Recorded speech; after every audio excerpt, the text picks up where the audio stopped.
soy Max Kaiser. Es el episodio número 14 de Factor Kaiser. Gracias por estar aquí con nosotros después de este primer mes que ha sido muy emocionante ver cómo poco a poco crece esta gran comunidad.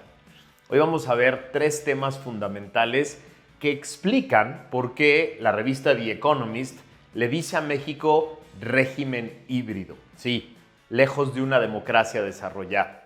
El tema número 1 es un nuevo video monista lleno de cash. Tema número 2, la multimillonaria maquinaria de los cuervos de la nación. Siervos de la nación. Y 3, Morena atora el relevo de 4 consejeros del INE. Acompáñame a ver los 3. Un nuevo video morenista lleno de cash. Su secretario particular de cuando era jefe de gobierno en la capital, Bejarán. Su secretario de finanzas de entonces, lavando dinero en Las Vegas, Ponce. El exesposo de su favorita, Imaz. Su secretario particular actual, sacando efectivo como carrusel en bancos en plena campaña. Del Fondo para Damnificados del Sismo, sí, así de inhumanos. Sus hermanos Pío, Martinazo, su prima. Y ahora, los funcionarios de la gobernadora encargada del espionaje y del golpeteo político en contra de sus adversarios. Todos ellos en video, empacando fajos de cash. ¿A alguien le queda duda de que se trata de un modus operandi y no de excepciones de algunas manzanas podridas? A mí ya no me queda duda. Ya nos describió a detalle Elena Chávez, la autora del Rey del Cash, por qué hemos visto tantos y tantos videos con funcionarios del círculo más cercano de López recibiendo paquetes de efectivo. Ya nos explicó de que se trata de un sistema completo para financiar a su familia, a las familias cercanas a López y al movimiento. Nos lo explicó valientemente una persona que formaba parte del círculo más cercano, del entorno más cercano de López, alguien que vivía de ese dinero, porque su exesposo, César Yáñez, fue uno de los más cercanos amigos, confidentes y fanáticos de López. Así lo describe ella. Todo mundo sabía que para acercarse a López, César Yáñez era la puerta de entrada. Ese que veía a López como un padre, como un mesías, era el esposo de quien escribió El Rey del Cash. Y por eso es tan importante su testimonio. En el mundo de las grandes investigaciones contra la corrupción, a esta figura se le conoce como whistleblower, es decir, quien activa el silbato, quien activa la alarma, quien define por dónde hay que investigar. Los grandes casos de corrupción que se han sancionado en el mundo y han simbrado industrias, gobiernos, organizaciones enteras, han surgido de whistleblowers. Desde las investigaciones de corrupción de la FIFA, pasando por Enron, los temas de la Agencia de Seguridad Nacional norteamericana con Snowden, la industria tabacalera, la policía de Nueva York gracias al policía Sérpico y el más famoso de todos, el caso de Deep Throat, quien explotó el caso Watergate e hizo caer al presidente Nixon, todos se hacen a través de personas internas que dicen dónde hay que investigar.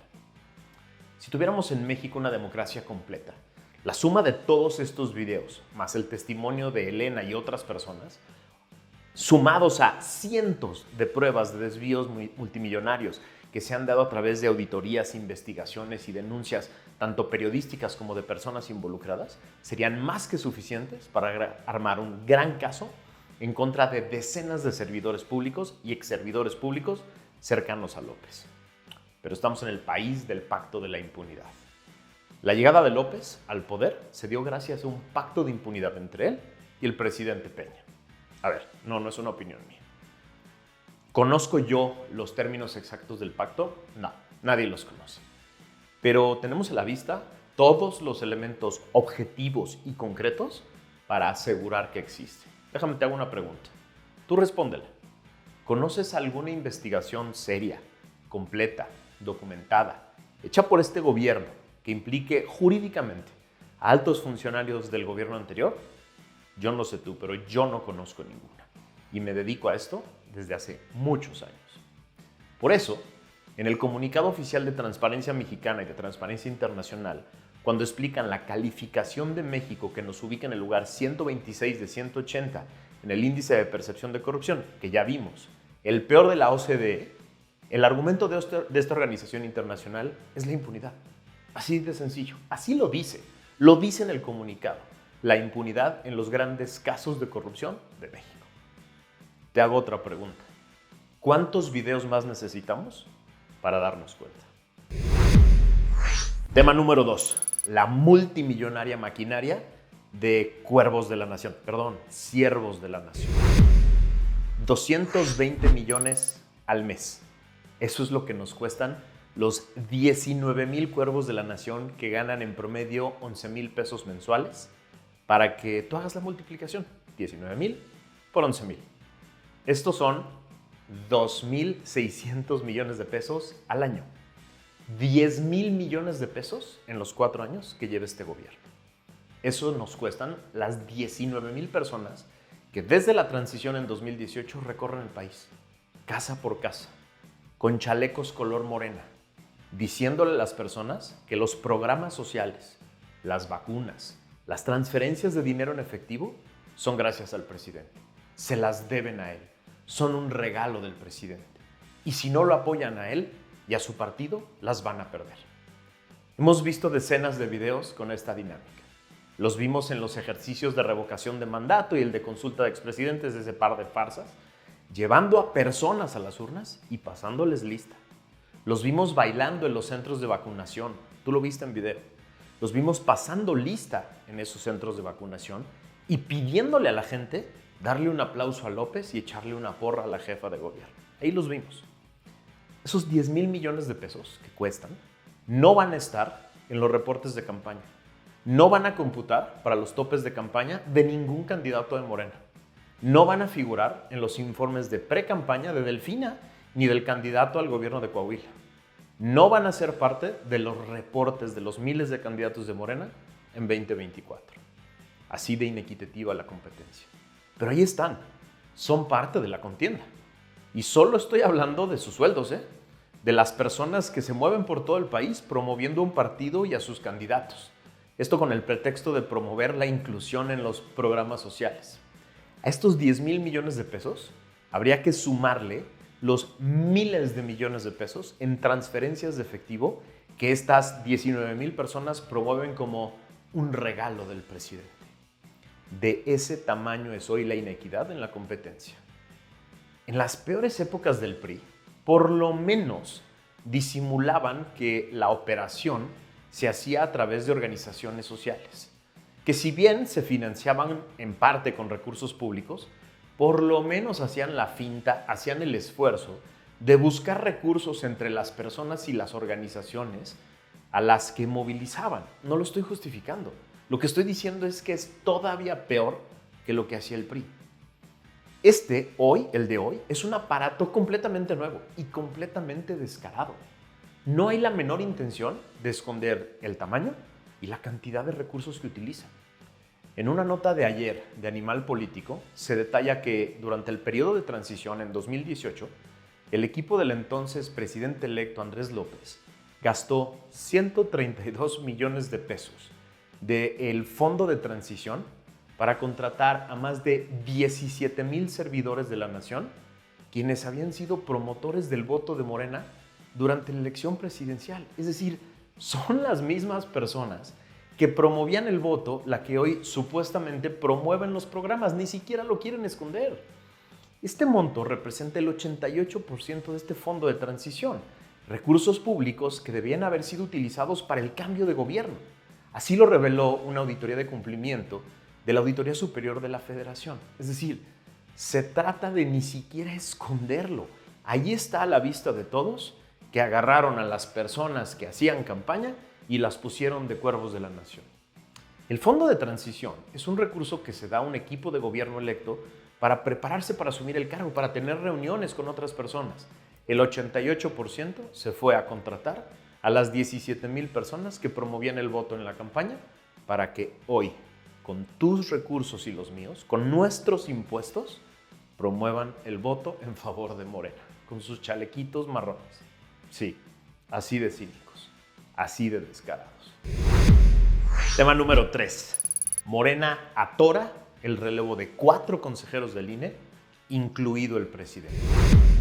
Este 4 de abril es una fecha muy importante, porque dejarán sus encargos el consejero presidente Lorenzo Córdoba y los consejeros Ciro Murayama, Adriana Margarita Favela y José Roberto Ruiz.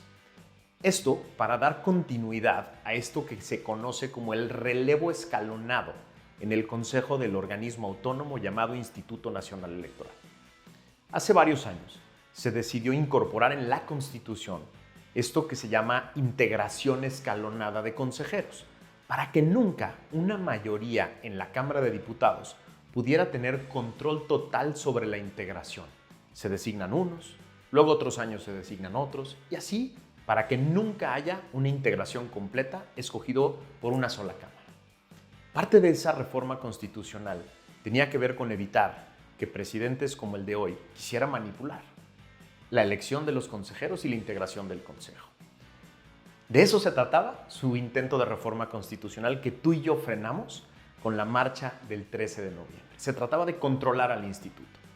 Como no lo logró, la instrucción al coordinador de la bancada de Morena, Ignacio Mier, es detener el proceso de renovación, empantanar, dejar al INE sin 4 consejeros, incluyendo al presidente del organismo, para entorpecer sus decisiones, para que tengan poca certeza. Esto porque saben bien que tienen muy pocas posibilidades de imponer a 4 consejeros y entre ellos al presidente para controlar al Consejo General, que es el órgano máximo de decisión del Instituto Nacional Electoral. El Consejo General, según la Constitución, se integra por un presidente y 10 consejeros. Ellos duran 9 años en su encargo y no se pueden reelegir. Se eligen con una mayoría calificada de 2/3 partes de los miembros presentes de la Cámara de Diputados, que no tiene Morena, a través de un complejo método de selección que establece el artículo 41 de la Constitución de manera muy precisa y detallada, y que por eso no puede hacerse a través de reformas de ley, manipularse a través de reformas de ley o acuerdos. Vamos paso por paso. 1. La Cámara emite un acuerdo con las etapas, fechas y la integración de un comité técnico evaluador integrado por 7 personas de alto prestigio. 2. Ese comité técnico recibe una lista de todos los aspirantes que se inscribieron al proceso y evalúa los currículums, establece exámenes, entrevistas y otros métodos de evaluación que considere idóneos para escoger una quinteta de las mejores personas de acuerdo al perfil constitucional para cada vacante. 3. Con base en esas propuestas que hace el comité técnico, se busca generar acuerdos en la Junta de Coordinación Política, donde están los coordinadores de la Cámara de Diputados. 4. Si no se logra ese acuerdo, se cita al Pleno para que éste vote por los candidatos que propuso el comité técnico. 5. Si no se logra la votación requerida en el Pleno, es la Suprema Corte de Justicia de la Nación la que en sesión pública escoge a los consejeros y al presidente por insaculación. Ese es el método. Y a Morena le enferma, porque tiene muy pocas posibilidades de manipular y de controlar. Y por eso lo quieren ensuciar, para que no concluya o no concluya a tiempo. O si concluye, se puedan tirar al suelo y digan que el INE es adverso a ellos, que la nueva integración es adversa a Morena. De eso se ha tratado todo este tiempo, de controlar al aparato electoral o de destruirlo, para que no haya certeza en las elecciones, para que puedan, una vez más, gritar fraude si no ganan. De eso se ha tratado el plan A, el plan B, el plan C, de controlar al instituto y manipularlo o destruirlo. Y si no, poder decir, está en mi contra. Hizo todo lo posible para que yo perdiera. Eso es lo que está de fondo en todas estas discusiones. Y tú y yo podemos detenerlo. Ya hicimos una primera chamba el 13 de noviembre. Pero tenemos que seguir haciendo la chamba de presionar, de revisar, de estar atentos de cada una de estas etapas y de denunciar cualquier intento de destrucción o de abuso de poder. Lo tenemos que hacer y por eso hicimos este programa.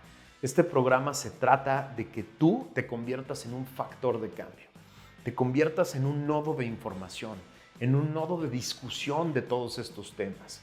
Por eso siempre te pido que me ayudes a suscribirte, que me ayudes a estar en todas las redes sociales de Factor Kaiser, que copies el link que está aquí abajo del video de YouTube y lo pongas en todos tus chats de todas las comunidades en las que estás para que esto se sepa y para que las grandes discusiones sean estas. Las grandes discusiones que tengamos en este país no sean sobre estas tonterías que no importan, sobre lo superfluo de la política. Esto es lo que vale la pena. Esto es lo que va a definir nuestro futuro, el futuro de nuestra democracia. Gracias por haberme acompañado y nos vemos la que sigue.